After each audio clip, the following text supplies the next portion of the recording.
continue to come, sitting way in the back there sometimes, but we brought him up to the front today. He's a retired social worker who served in the Peace Corps in Kenya as a young man.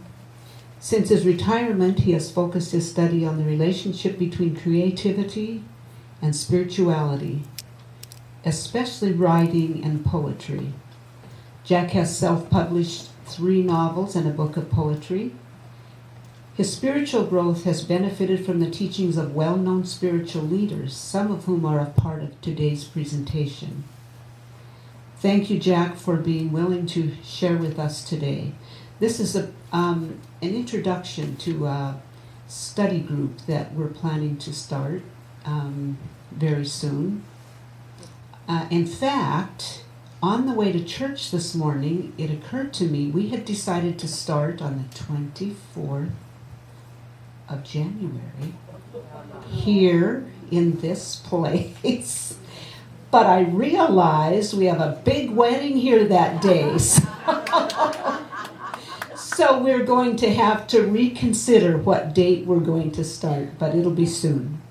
Jack?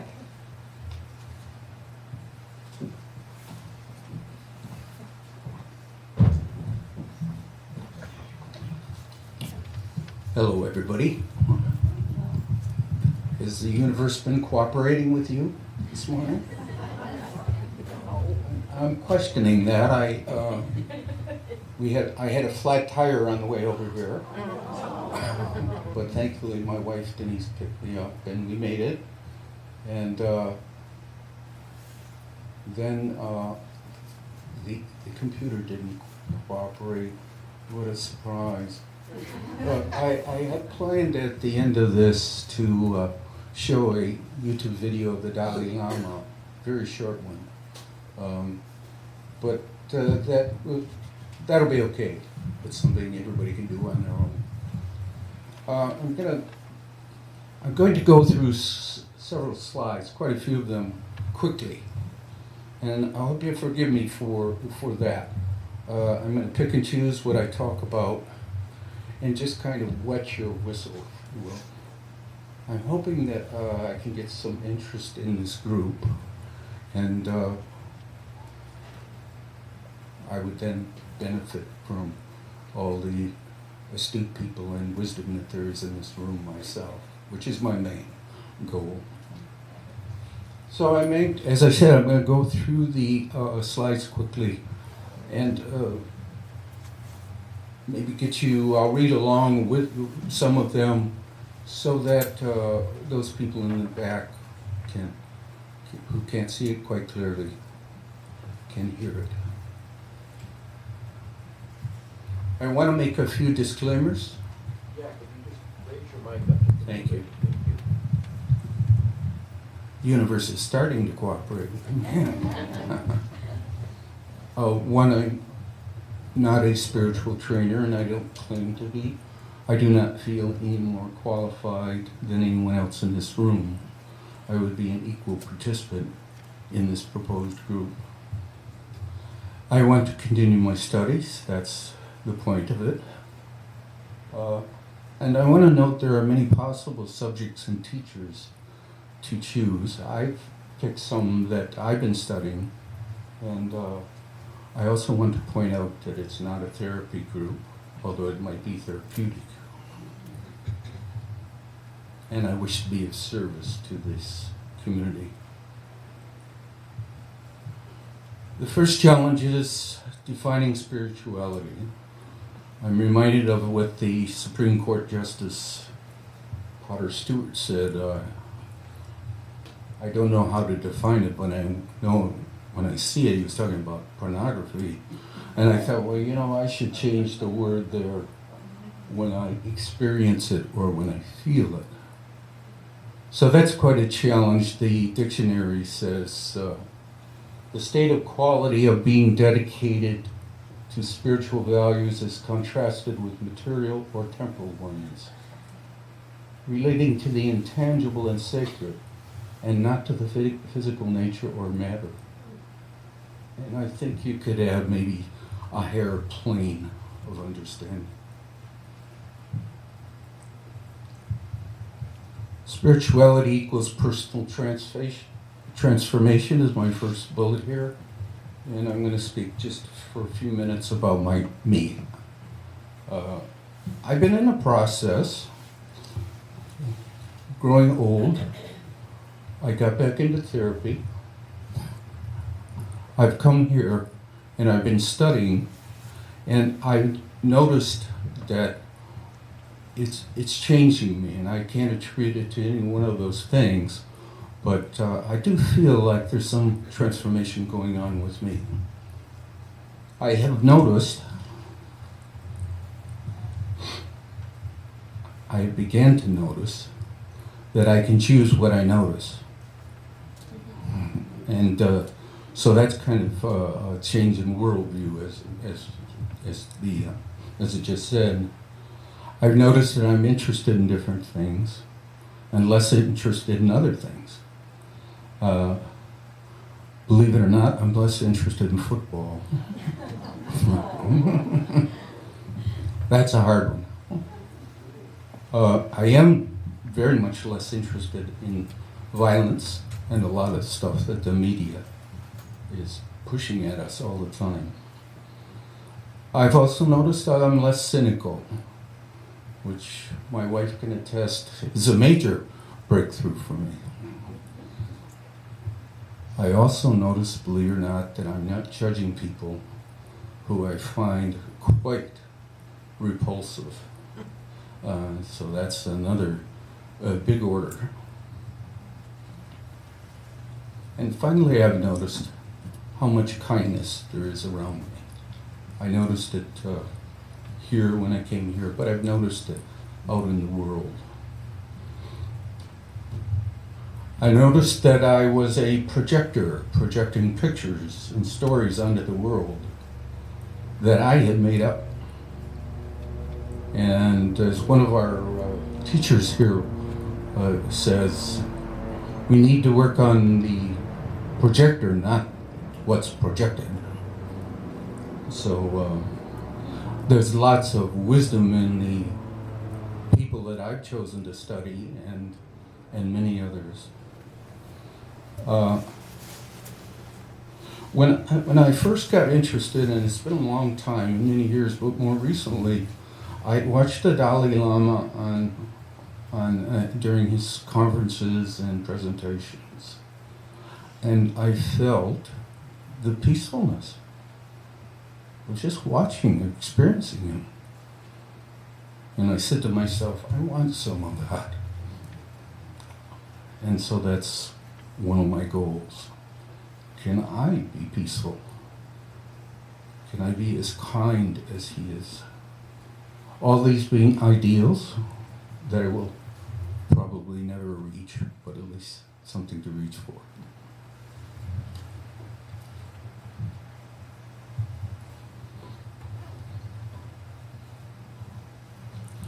I made up this term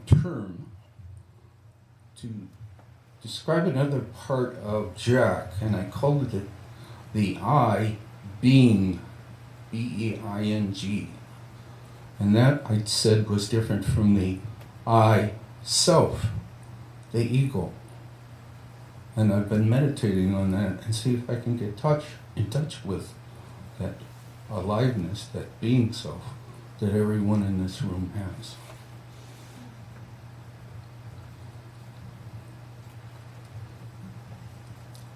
And here's one that blows me away.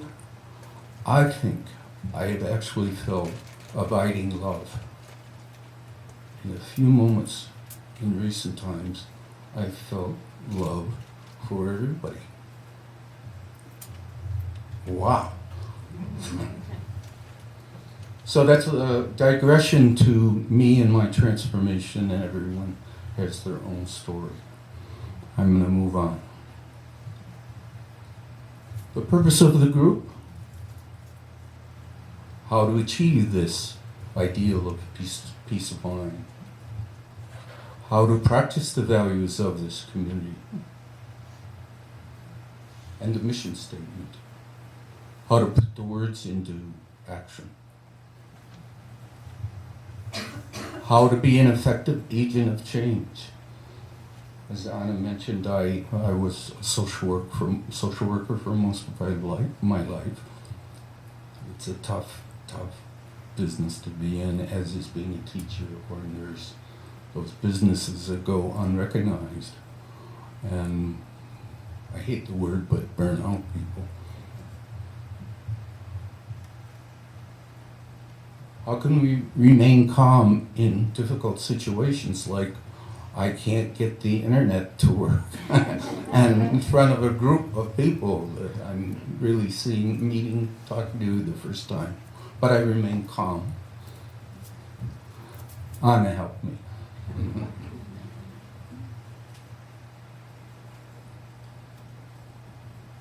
What does stress mean? That's a common question for each of us. How can spirituality fortify us in the face of difficulties? And how do we practice self-love?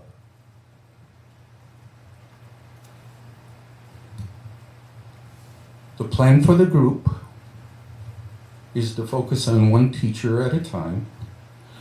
The slideshow, while you were coming in or was playing there, had a number of different people. I left out many, but I'm going to talk briefly about some of them. The suggested order is that the first 3 months of the group would be focused on Byron Katie, who I've newly come to be aware of her. And then from there it would move on to another guy that I'm new to, is Eckhart Tolle. And then the other names are maybe more familiar. Thich Nhat Hanh, and I'm proud I can say his name, by the way. The Dalai Lama and Deepak Chopra.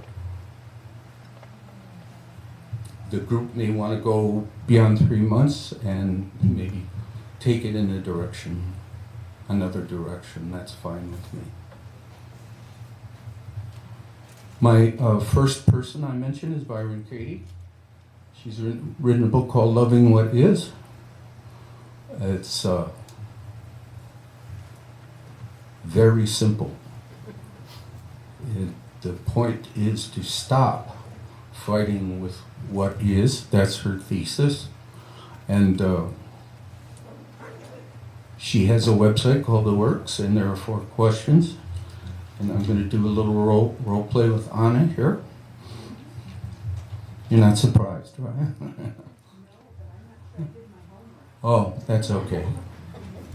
Anna told me that this fellow named Joe, this mysterious guy, was being late all the time. Right? And I'm going to ask some questions to kind of give you an example of this method. Anna, is it true that he's late all the time? Yes. Always. Can you be absolutely sure he's late all the time? Absolutely. Always. All right. Never gets here on time. I'm not absolutely sure of anything, but anyways, okay, the third question is, what happens with you when you think the thought, like I'm angry with Joe because he's late all the time? What happens with you? It just makes me feel really upset and frustrated and stressed. Can everybody hear it? Yeah? Question 4. Who would you be without the thought that Joe is always late and it makes you angry? You say, who would I be? Who would you be?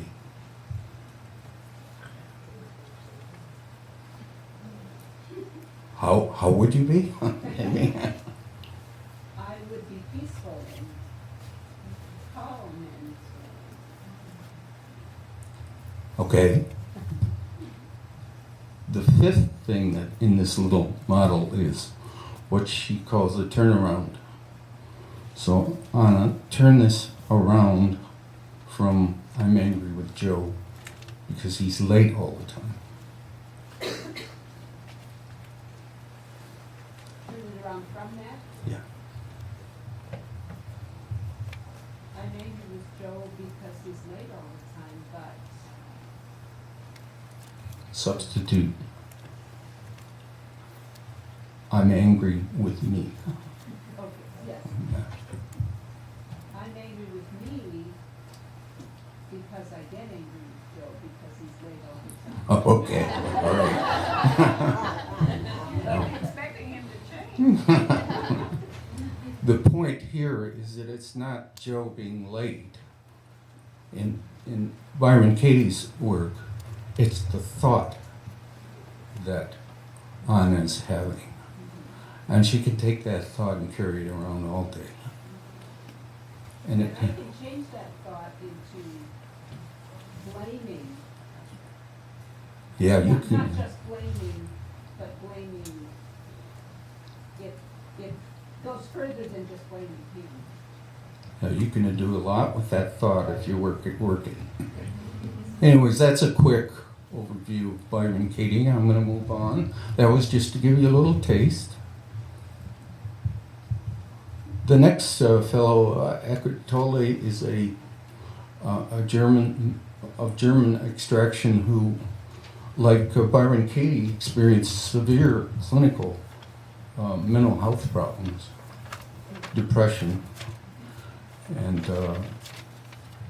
he went through some kind of conversion, self-conversion, and discovered that there was so much peace in being in the now.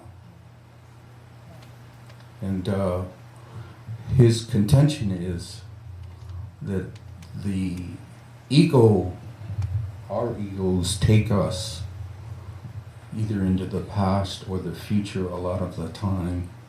And if we can meditate or do what is required to get into the now and be present, that's his idea of finding peace. Now, I'm simplifying this stuff and I'm talking about whole books, but I'm trying to get the main idea across. He says we are unconscious, which is a flip. It means we're not aware of our being, we're just aware of all that chatter in our head and all those ego things that we're involved in. Thich Nhat Hanh is the greatest teacher of mindfulness. A wonderful story as a Vietnamese exile who is still alive, although quite ill, and who teaches mindfulness, walking, mindfulness, living, if you will. We can spend a lot of time on any of these people. The Dalai Lama I already mentioned, someone asked him one time, what's your philosophy? And he said, my philosophy is kindness. And I thought, well, that's kind of cool. Can you sum it up? I would ask anyone in the room, can you tell me your philosophy in one or two words? You don't have to do that. But I think there's a certain, as I mentioned before, with the Dalai Lama, who is also in exile, and pretty much everybody knows his story, is that wonderful sense of compassion, that Buddhist altruistic caring as the secret to enlightenment. Deepak Chopra is all around. Everybody, not everybody, but almost everybody knows in one way or another about him and his teachings. What I didn't mention about the Dalai Lama is he's also very much a supporter of science. And he believes that Buddhism can grow and change with science, modern science. And Deepak Chopra also is a scientist who's trying to bring the worlds of spirituality together with the world of science. And that's a tough undertaking, because people tend to come down on one side or the other. The five great truths, I'm going to not go through each of those except to mention that the last thing that he proposes is that we can change our relationship to time. There is a timelessness that we can find where we give up. I don't have enough time. I'm late. Time went flying by. Time, all these other things that make it such a crazy world we live in, I guess.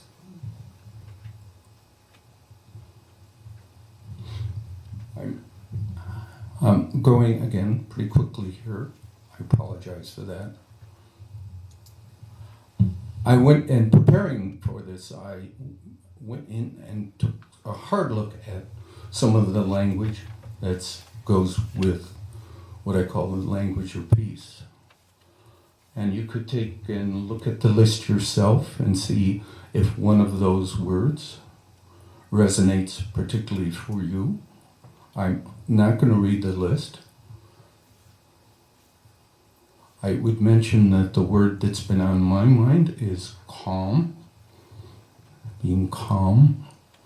And some of my studies reveal that calm, we're not taught this, but that calm is an emotion. So we can have the negative emotions, of anger, or we can have the joy, the positive emotions, but there's something in between called calm. And in any situation we can go in, we can judge it and decide whether it's negative or positive, and we can decide. Our cognitive brain, our thinking brain, can help us be calm, tell our body, hold up.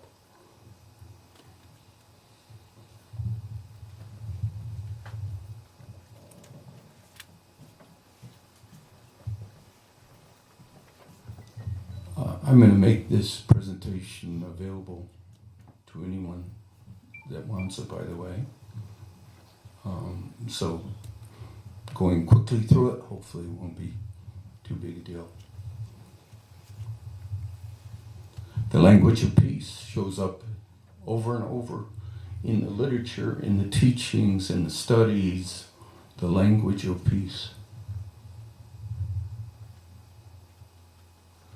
I think about harmony because, like Anna, I worked with Native American people quite a long time, and I'm thinking of Jim around the campfire here just for a moment. But the idea of harmony is so central to their worldview, to their view of medicine, to being out of balance. But any other of those concepts can be explored. And my intention is not to do that today, but that this group, whoever decides to come along with me, we would be able to explore some of these. Suffering. I believe it goes with every religion and every spiritual tradition. It is central. It's central to the Buddhist tradition as per, the end of suffering is nirvana or enlightenment. It is a state of everyone, or our condition, even though wealthy and powerful. And it is not our natural state.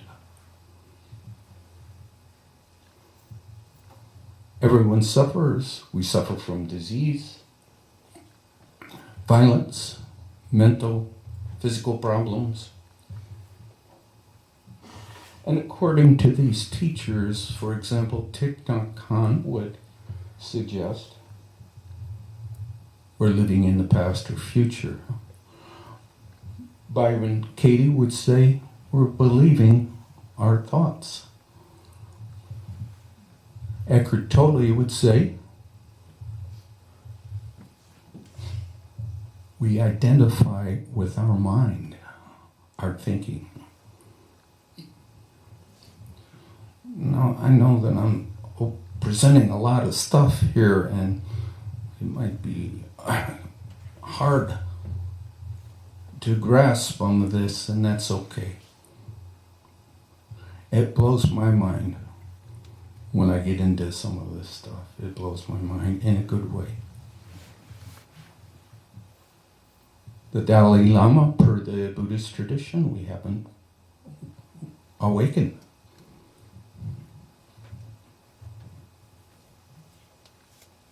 And 1,000 other teachers and trainers. And I, for one, am glad they're around and available.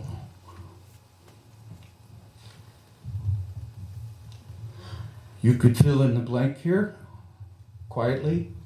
You don't need to disclose.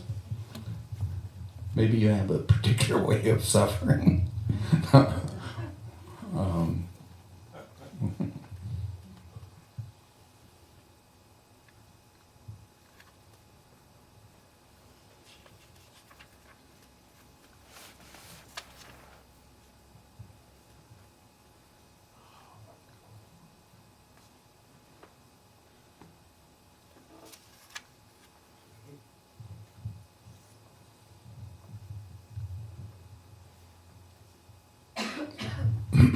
The word disconnected or connection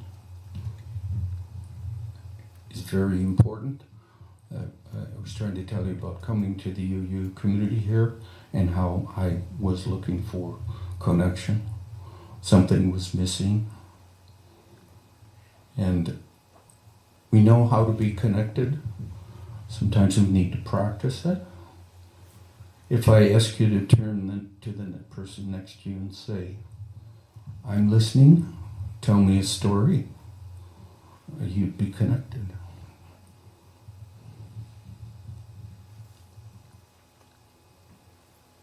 Emotions of suffering, familiar to all of us.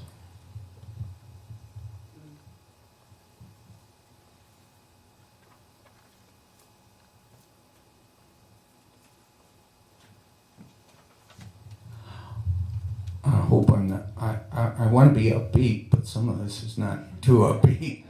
And I was afraid this was going to be too serious a presentation. The remarkable thing about people like the Dalai Lama, you will notice if you watch him, he has this delightful sense of humor. And he is so human. And I love that. It's another part that I like about him. There are some terms that I'm listing here that come up a lot.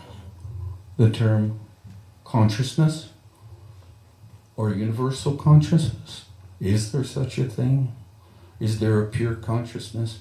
Heady questions, but people meditate and even do research to try and discover understanding of issues of consciousness. I've come to believe there is a consciousness that infuses everything, that when I go out on my porch in the morning, as the other morning, and Denny and I were there, and we heard two birds serenading each other. I think they were curved-billed threshers, and one sang and the other sang, and I felt a part of that. Locus of control, that's a recognizable term. Is it me or is it you? My source of power is me, or it's over there. Polarities. It comes up in the literature over and over. You can't have one without the other. And then I just listed some more terms. The group that convenes would sort through this and pick and choose. And my idea for this group is the group would be a place to discuss what individual group members have studied, so that they would go and study and practice and then come back and report to the group. Self-care, their libraries are full, the bookstores, on this, but it's extraordinarily important, and particularly in these days.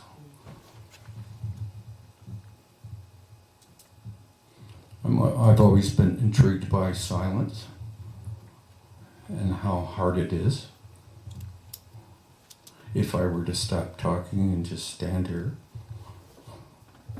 one of us would say something, perhaps, or maybe you're better at silence than me.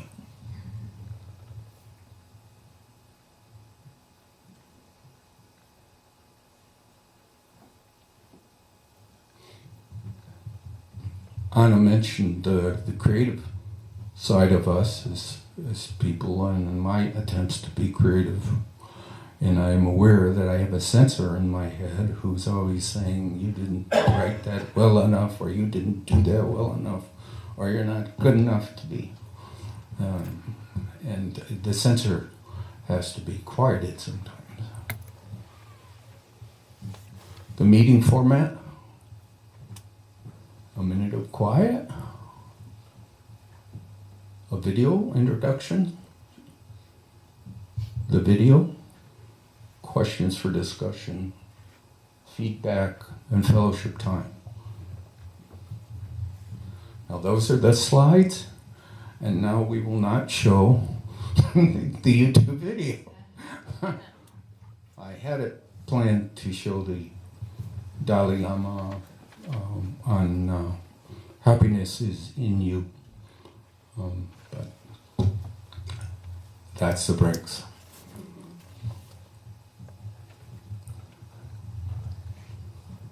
Are we taking questions, or is there time, or is there? Probably don't have time. We don't have time. Thank God.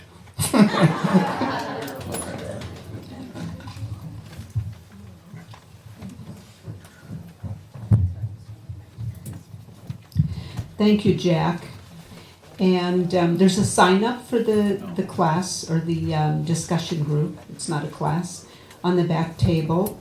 And there's also some handouts with a little information on it. I think they're still probably on the printer, but I'll get them out on the table. Remind me if they're not there and I don't notice it. Now we'll sing number 346.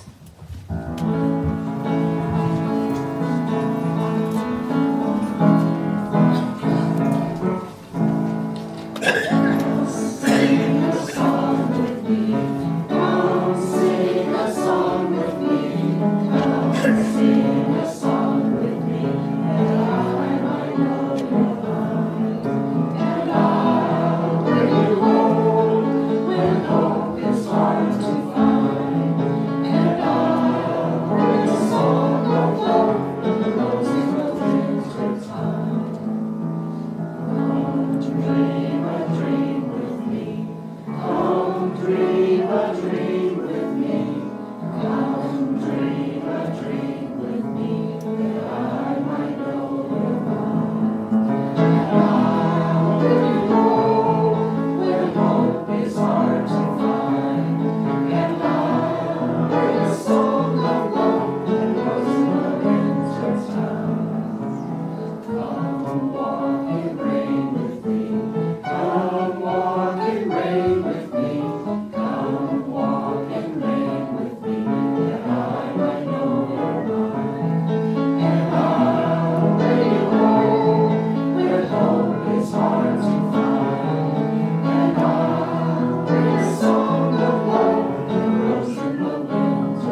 Jack Cornfield said, "Everyone and everything is, in some degree or other, our teacher." On that note, I'm going to extinguish the chalice.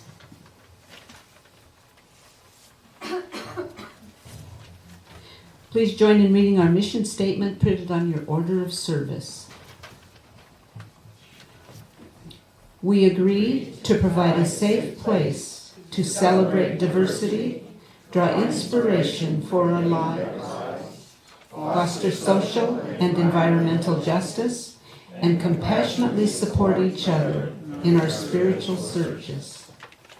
Now, to close the service, please remain seated and enjoy the postlude.